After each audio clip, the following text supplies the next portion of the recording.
Le syndrome des lers dans l'os, ou SED, fait également partie de ces pathologies responsables de douleurs chroniques. Peu d'équipes se sont vraiment intéressées à cette pathologie qui aujourd'hui commence cependant à être évoquée dans de nombreux milieux médicaux. Il faut savoir que cette pathologie est liée à un mauvais fonctionnement, un dysfonctionnement du gène qui produit le tissu conjonctif. On comprend aisément qu'en cas d'atteinte du collagène, qui est présent dans pratiquement tous les tissus du corps humain, on puisse avoir un état de santé défaillant. Des phénomènes vasculaires notamment ont été décrits, avec un risque accru d'anévrisme et de dissection aortique. De nombreux SED ont été définis.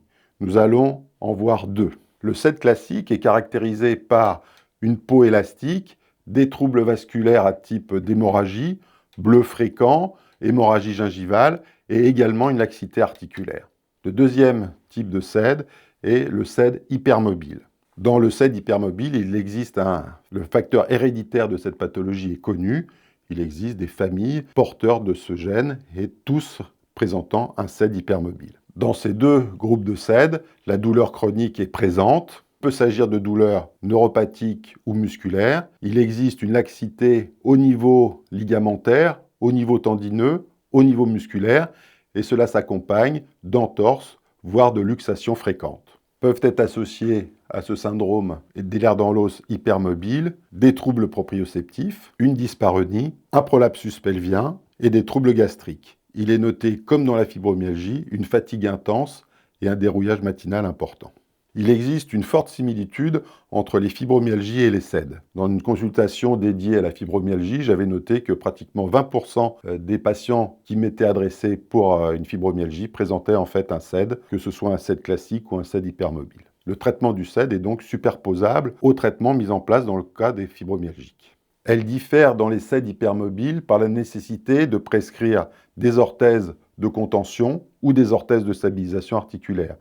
Il est également très intéressant de proposer la prescription de vêtements compressifs et la prescription de semelles orthopédiques. On peut également proposer des injections de lidocaïne au niveau des points douloureux. La prescription de murlaxian peut également avoir une efficacité certaine. Dernière prise en charge intéressante, la prescription d'oxygénothérapie qui a un intérêt indéniable sur les troubles du sommeil, souvent associés également à cette pathologie. Sur le plan pratique, ce qui est important à noter, c'est que devant des patientes, le plus souvent, dans 80% des cas, qui présentent des douleurs diffuses, chroniques, il faut penser au diagnostic de fibromyalgie, en sachant que parfois il peut s'agir d'un SED, mais que finalement la prise en charge entre ces deux pathologies est relativement assez proche. Il faut les adresser à des structures spécialisées, les centres antidouleurs, ou des structures de prise en charge de ces pathologies qui malheureusement sont peu nombreuses, avec la nécessité d'une prise en charge pluridisciplinaire qui vont avoir finalement peu d'effets sur la douleur chronique, mais qui peuvent avoir un effet intéressant sur le syndrome de déconditionnement qui est classique dans tous les syndromes douloureux chroniques. Il s'agit de toute façon, notamment dans la fibromyalgie, d'un diagnostic d'élimination. Il faudra absolument éliminer par un bilan biologique une maladie auto-immune, recherche des anticorps antinoyaux par exemple.